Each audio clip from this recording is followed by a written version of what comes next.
Go now before I change my mind, man! The story of District 9 begins when a massive alien ship becomes stranded on Earth. It brought millions of alien refugees resembling giant prawns. The government settled them in District 9. But once they were deemed useless, all aid and assistance stopped. 20 years later, District 9 turned into a slum. The government decided to evict the aliens. An official named Wikas was put in charge of the relocation. Backed by armed special forces, he went door to door demanding signatures. The whole process was full of ridicule and contempt. During a search, Wikas got sprayed in the face with black fluid. He ordered it confiscated, unknowingly changing both his and the aliens' fate. The black fluid turned out to be precious spaceship fuel. Back home, Wikas began to mutate.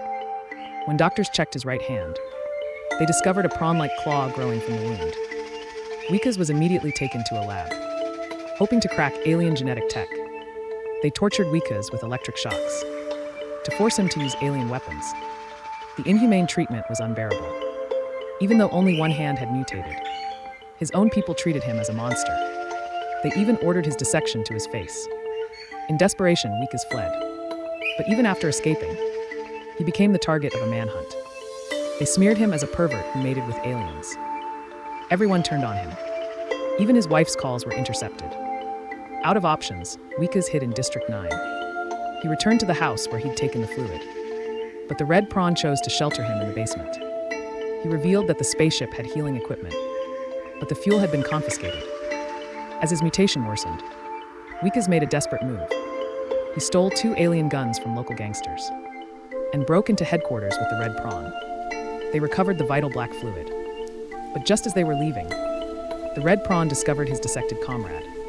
The sight left him horrified. He never imagined humans could be so cruel. Back in District 9, the red prawn said he'd return in 3 years to rescue his people first.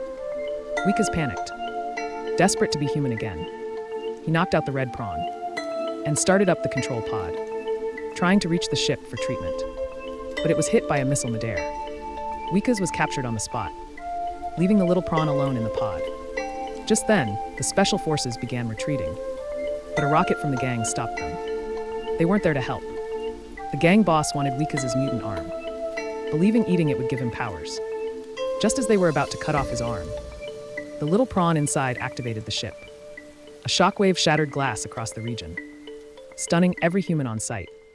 The ship hovered over District 9, activating a battle mech thought to be junk. In seconds, it wiped out the entire gang. The mech then opened its cockpit to Wikas. Seeing the red prawn being beaten, Wikas faced a painful choice: help the loyal prawn, or side with the humans who betrayed him. Wikas quickly made his decision. He jumped into the mech and charged outside to help the red prawn escape. With the mech's power, they pushed through District 9. But more soldiers arrived, blasting the mech and injuring Wikas. Still, the enemy pressure only strengthened his resolve.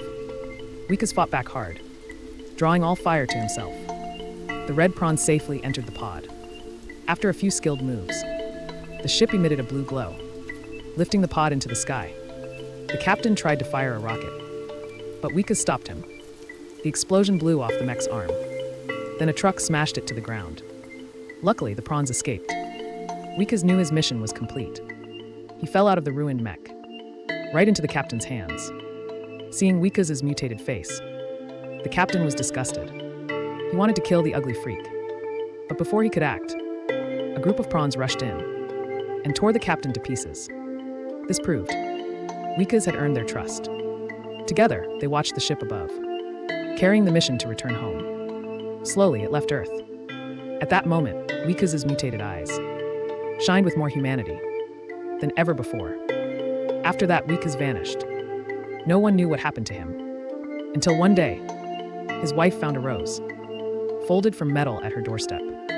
She believed it was from Wikas.